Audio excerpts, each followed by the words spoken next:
Please be aware this was recorded during the closed beta, which means things could change, numbers may be tweaked, and I will add captions to this video if they do. However, I do not expect playstyles to change, but I will come back and redo the guide if required.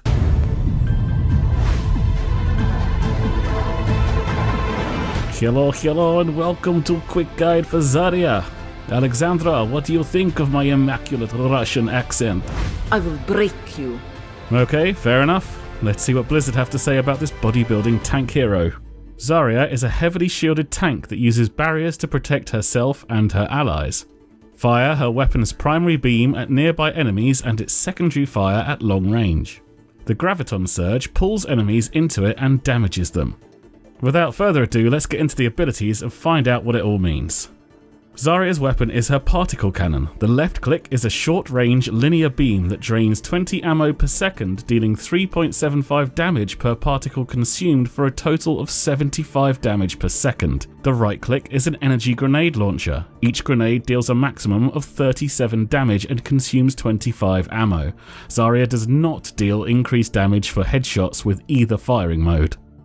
Zarya's shift ability is Particle Barrier. Create a damage barrier around you. This lasts for 2 seconds and blocks 200 damage, but as long as the shield still has hit points available, it will stop all damage from a single attack, even if that damage exceeds the barrier's remaining health. For example, it will prevent all 400 damage from Tracer's Pulse Bomb.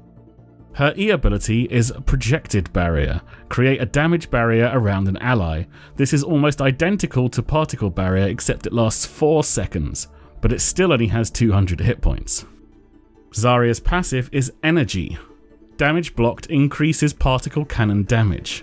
Any damage the enemy puts into one of your barriers increases your damage by 0.25% for every point of damage absorbed. This is capped at 50% charge from a single barrier, and total charge tops out at 100%, giving you double damage. You can see how much energy you have by the number below your targeting reticle.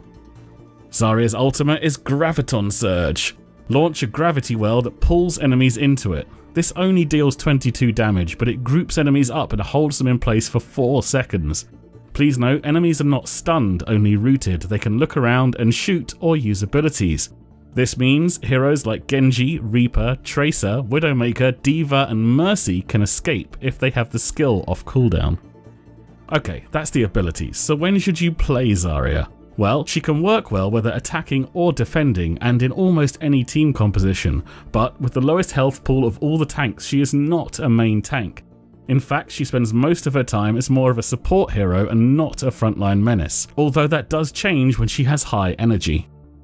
Be warned, Zarya is a hard hero to pick up. When I first started playing her, she felt very underwhelming. Her personal shield only lasts 2 seconds and has a long 11-second cooldown. She feels very squishy for a tank, and at low energy, her particle beam currently has the 3rd lowest damage per second in the game. However, fully charged, she is a complete monster, dealing insane damage, and all of a sudden she feels very tanky for the damage she is dealing. And she has one of the most powerful ultimates in the game. This means she has a very interesting playstyle that makes her feel unique, but does require some patience to play well. You have 2 roles when you play Zarya. The first is that of a support hero. Stay back and gain energy with protective barriers on you and your allies, while charging your ultimate by landing energy grenades on the enemy. The second role is Monster Mode, where you get in the enemy's face and deal tons of damage with your high energy particle beam and extra 200 health from Particle Barrier. Your personal shield is not so valuable when you're at low energy. Good players will just ignore you for the 2 seconds it is up, as your damage is nothing for them to worry about. If you are at low energy, stay in sight of your friendly high value targets and make sure they get a projected barrier when they need it. This forces the enemy to either charge you up or leave a big threat unchecked for 4 seconds.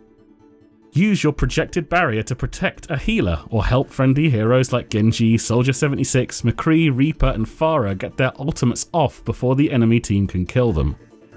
Another good way to gain energy is automated turrets from heroes like Torbjorn or Symmetra. Their turrets will not stop firing at you if you put your particle barrier up. 200 of Zarya's 400 health is a shield. Shields recharge automatically when not taking damage, so don't be afraid to take a few hits trying to charge your energy, even if there isn't a healer nearby. When Zarya has low energy, try to avoid 1v1 fights as pretty much everyone can get the better of you. But when at high energy, the only enemy heroes you should avoid are Reaper and Bastion, and even then it can be close as to who kills who. If you are at high energy, Zarya can devastate a fight with her ultimate. Try to pull in as many enemies as you can and then launch high charge energy grenades at the sitting ducks until everybody is dead. However, you don't need to have high energy to have a huge impact with your ult. Try synergizing with big damage ultimates from heroes like D.Va, Genji, Roadhog, Junkrat, McCree, Tracer, Reaper and Pharah. You hold them down while your team destroys them. Play of the game.